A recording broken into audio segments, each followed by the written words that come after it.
बिस्मिल्लाहिर्रहमानिर्रहीम अस्सलाम वालेकुम। मैं ज़फ़र सलीम, आप देख रहे हैं triple T school base assessment 2023 8वीं क्लास है जी। इंग्लिश पार्ट बी यानी सब्जेक्टिव पेपर है। इसको आप वर्जन 2 कह सकते हैं या वर्जन बी कह लें। आपके इस तरह जो पेपर होंगे उसके ऊपर वर्जन बी भी लिखा हो सकता है, वर्जन ए बी सी इस तरीके से लिखा होगा, या वर्जन 2 होगा जी। ठीक है जी, अब इसमें चलते हैं पहले क्वेश्चन की तरफ। मैं आपको एक्सप्लेन कर देता हूँ। पहला question, write a paragraph of 10 sentences my last day in class, use grammar punctuation and spelling जी। अच्छे तरीके से पेपर जो है ना वो आपने देखना है, नोटबुक पे नोट करते जाएं। हर एक चीज़ अच्छी तरीके से समझनी है, वीडियो पे बिल्कुल आपने फोकस होकर रहना जी। Everyone loves school life and beautiful moment of class, यानी हर कोई अपनी क्लास से, स्कूल से मोहब्बत करता है और उसकी क्लास के लम्हात होते हैं वो उससे क्या करता है जी, उनको एंजॉय करता है जी। People develop social connection with one class, with the class, जो लोग होते हैं, जो स्टूडेंट्स होते हैं, उन जो क्लास होती है उसके साथ उनके सोशल कनेक्शन कनेक्ट हो जाते हैं। There comes a day when we all need to part away from our friends.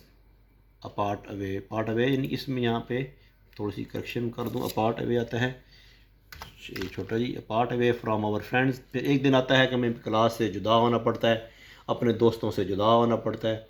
It is difficult for any one two leave the class one day and for ever, यानी कि class छोड़ना हर एक के लिए मुश्किल होता है जी। ठीक है जी, अब इसमें है जी कि when I recall my last day in class, जब मैं अपने आखिरी दिन को याद करता हूँ क्लास में, आई बिकम वेरी इमोशनल, मैं बहुत जज्बाती हो जाता हूँ या हो जाती हूँ।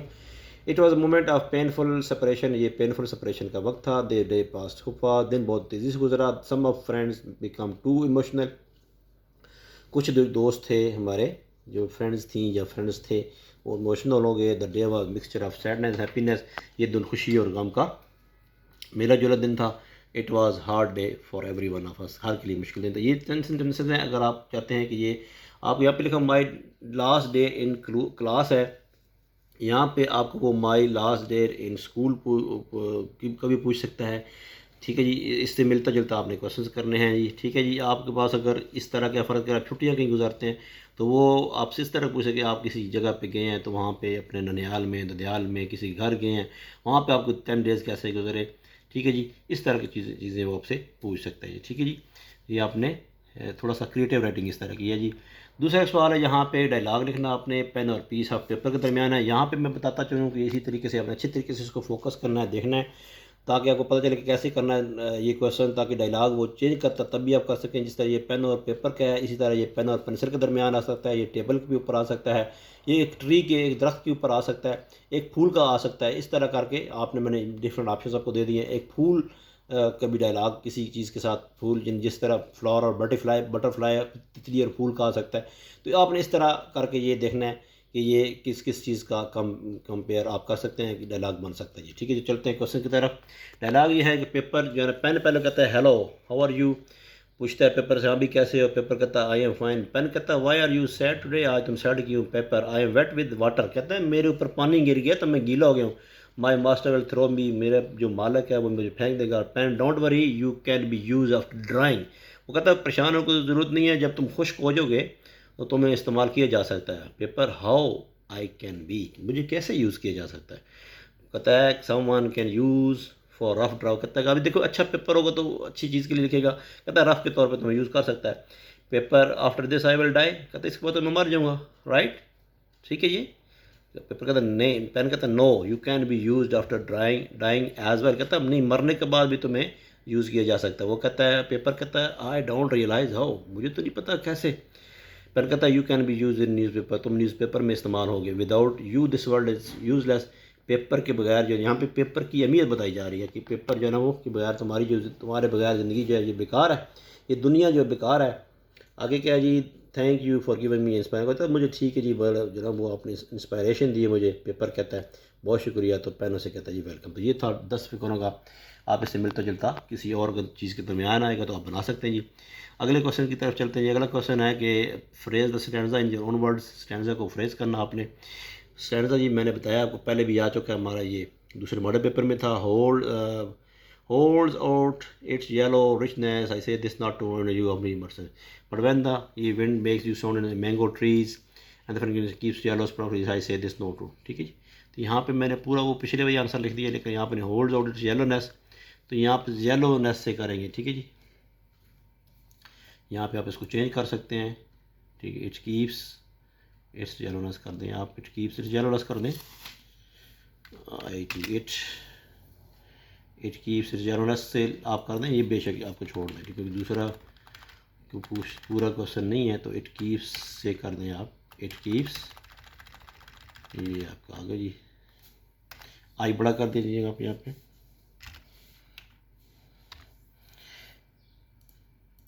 इट्स कीप्स इज येलोनेस, तो ये उसका आंसर आपका आ गया जी। It keeps is yellow, it's yellowness, yellow property prosperity, I say this not to remind you of you but my side, ये उसका हमने फ्रेज कर दिया उसी को। यहाँ पे क्योंकि पहली लाइन्स नहीं थी, आपके मॉडल पेपर में देखो तो पूरी लाइन्स थी, यहाँ पे आधी लाइन्स थी, तो ये मैंने कर दिया जी। ट्रिपल टी को शेयर किया करें अपने फ्रेंड्स के साथ, दोस्तों के साथ। इंशाल्लाह अगर आप बड़ी क्लासेस में जाएंगे, आप 9वीं क्लास में जाएंगे तो 9th में इंशाल्लाह मैथमेटिक्स आपको सिखाएंगे, साइंस की चीज़ें सिखाएंगे आपको, जो चीज़ें चाहिए होंगी। जैसे ही आप नई क्लास में जाने तो कमेंट ज़रूर कीजिएगा, इंशाल्लाह आपको नेक्स्ट वीडियोज़ भी दूँगा। चलते हैं जी नेक्स्ट क्वेश्चन की तरफ। नेक्स्ट क्वेश्चन है जी, read the paragraph given below. नीचे पैराग्राफ दिया हुआ है, इसको आपने एक तो टाइटल देना है, पैराग्राफ के ऊपर आपने टाइटल लिखना कि ये टाइटल क्या है। दूसरा, इसको प्रेसी बनानी है। प्रेसी मैंने बताया था, समरी लिखी हुई है। समरी का मतलब ये होता है कि आपने उसको शॉर्ट करना है, खुलासा लिखना है। समरी का मैंने बताया था 1/3 इसका रूल होता है, यानी जितनी समरी होती है, सपोज 100 लफ्ज़ हैं तो 100 लफ्ज़ को आपने 33 बनाना है। अगर 120 है तो आपने 40 लफ्ज़ लिखने हैं।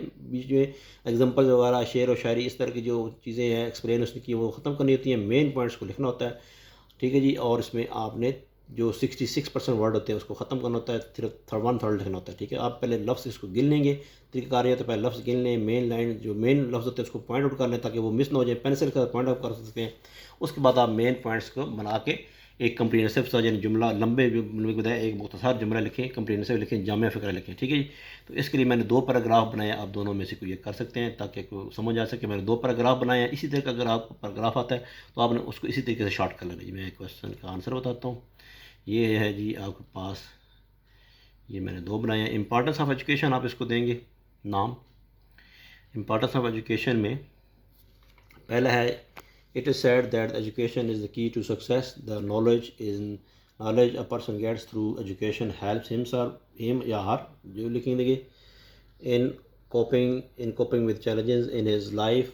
अगर हिज था तो हिज यहाँ पे आएगा, हर है तो हर लगेगा। Its strength the base of society. Gradually the child is admitted to school and starts to earn formal education. His success in life depends on how much education he or she gets in his career. तो ये option 1 था, आप इस तरीके लिख सकते हैं। अगर ऑप्शन 2 की तरफ जाते हैं तो दूसरा भी आप इसको ऐसे भी लिख सकते हैं। It is said that education is the key to success. Education plays a vital role in our life. Education reduces the stress and the challenges of our life. The knowledge a person gets through education helps him or her with coping the challenges in a life. Education plays a vital role in removing superstitions from society. It in our country the government provides free education to students up to the secondary level. तो ये 2 different मैंने paragraph बना दिए हैं, आपको पता चल जाएगा कैसे बनाने हैं। एक में मैं थोड़ा डिफरेंट लिखा है, दूसरे में मैंने थोड़ा डिफरेंट लिखा, तो दोनों पैराग्राफ आपको मैं बता देता हूँ जी। चलते हैं आखिरी क्वेश्चन की तरफ। आखिरी क्वेश्चन ये है, एक दफ़ा आप ये भी पढ़ लें, पूरा पैराग्राफ आपने पढ़ लेना जी। जो पैराग्राफ ऊपर दिया हुआ था ये था, इस पैराग्राफ को आपने बनाना था जी। ठीक है जी, इसको आपने शॉर्ट कर, ये आपने गिनने हैं, लफ्ज़ कितने हैं और दूसरे गिनने। तकरीबन आपने यानी कि 100 लफ्ज़ है तो उसमें समझ लें आपने 33 बना, 90 है तो 90, 30 आ जाएंगे। आखिरी क्वेश्चन है जी कि यहाँ पे ये पैराग्राफ है, ये है पैरालंपिक गेम्स हैं। पैरालंपिक गेम्स ये होती हैं कि जो मतलब ऐसे जो लोग जो अपने बाजू से या अपनी कोई टांग से मजूर है, कोई आँख से मजूर है, कोई बिनाई से मजूर है, तो उसको मजूर हम कहते हैं उर्दू में, हम उर्दू में उसको माजूर कहते हैं, या फिर हम उसे कहते हैं डिसेबल कहते हैं पाकिस्तान के अंदर। लेकिन आप ये याद रखें इंटरनेशनली तौर पे, इंटरनेशनल लेवल पे ऐसे लोगों को स्पेशल पीपल कहा जाता है। बुरा मनाते हैं किसी को आप ये कह दो क्योंकि दे आर स्पेशल, यानी उनके वो हमारे लिए स्पेशल लोग हैं। ठीक है जी, तो उसके लिए जो वर्ड यूज़ किया जाता है इंटरनेशनली तौर पे वो स्पेशल पीपल किया जाता है। मैंने वही यहाँ पे यूज़ किया है। यहाँ पे ये है कि उनके लिए ये एक ब्रिटिश सोल्जर थे, ठीक है, वो ज़ख्मी हो गए वर्ल्ड वार 2 में, उनके लिए गेम्स रखी थी। ठीक है जी, तो इस तरह करके ये गेम जो थी ये 1948 में पहले लंदन में रखी गई, ठीक है। अब आज जो है ना वो तकरीबन 3900 एथलीट्स जो है ना वो मुख्तलिफ 146 कंट्री से पैरालंपिक गेम्स के अंदर हिस्सा लेते हैं जी।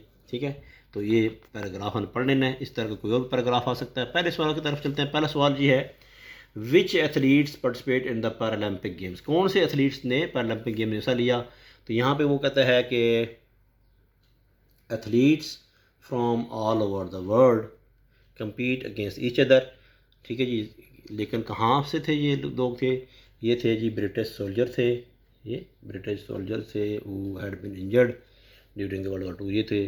ठीक है, तो इस तरह करके तो यहाँ पे आपने कहना जी, पहला क्वेश्चन था athletes having physical disabilities from all over the world participated in the Paralympic games, यानी कि इसमें जो पूरी दुनिया से एथलीट्स जो फिज़िकली डिसेबिलिटीज़ हुई थी उन्होंने इसमें पार्टिसिपेट किया। पहले क्वेश्चन का जवाब है जी। दूसरा क्वेश्चन है, for whom were the first Paralympic games organised, ये कब ऑर्गेनाइज की गई पहली दफ़ा। तो इसका आंसर है the first Paralympic games were organise for British soldiers who had been injured during World War II, ये मैंने आपको बता दिया था उसका आंसर जी। तीसरा क्वेश्चन है, when are the Paralympic games held, ये कब हेल्ड की गई, कब की जाती हैं। Every 4 years when the Olympic are held the Paralympic games are held too, जैसे ही हर चौथे साल जो है वो ओलंपिक गेम्स होती हैं, ये भी उसी के साथ साथ ही होते हैं जी।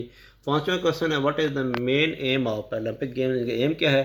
Right describe in 3 sentences, 3 sentence लिखने हैं, ये मैंने बना दी जी। The aim of Paralympic game is to give chance to athletes who thought never to be able to take part in game sports game, यानी ये पैरालंपिक गेम्स उन लोगों के लिए जिन्होंने ये सोच रखा था, जिन्होंने ये सोच लिया था, टू गिव चांस, उन लोगों को चांस देना, हु थॉट, जो उन्होंने ये सोच रखा था, never be able to take part के, वो कभी भी ज़िंदगी में इस काबिल नहीं होंगे कि वो इसमें हिस्सा ले सकें। ठीक है, गेम्स दोबारा उनके लिए द मेन एम्स और एज़ फॉलोज, इसके जो मेन मकासद है वो ये हैं, आपने ABC लिखना है जी। टू प्रोवाइड सोशल राइट्स, उनको सोशल राइट्स मिल सकें, उनको इक्वलिटी मिल सके, यानी वो भी इक्वल के राइट्स रखते हैं, और इंक्रीज करज, उनका करज जो है बढ़ाना। ठीक है, इंस्पायरेशन भी आप लिख सकते हैं यहाँ पे। फिर गिव है suitable title on to the paragraph, paragraph का अपना टाइटल देना है। ये था ओलंपिक्स गेम, ये तो पैरालंपिक गेम्स के बारे में था लेकिन स्पेशल लोगों के लिए था, तो यहाँ पे मैंने जो दिया है इसका, Paralympic games and aspiration for special people, यानी कि पैरालंपिक जो गेम्स हैं वो एक एस्पायरेशन है किन के लोगों के लिए, स्पेशल पीपल के। तो ये उसका है जी आंसर। यूँ आपके ये सारे क्वेश्चन पूरे हो गए जी। उम्मीद है जी आपको ये वीडियो पसंद आई होगी। अब ऐसा करें कि ये वीडियो अपने दोस्तों के साथ, क्लास फेलोज़ के साथ, अगर आप टीचर हैं तो स्टूडेंट्स के साथ शेयर करें। अपना बहुत ज़्यादा ख्याल रखिएगा। अगली वीडियो का इंतज़ार कीजिएगा जी। Thank you. अस्सलाम वालेकुम। अल्लाह हाफ़िज़।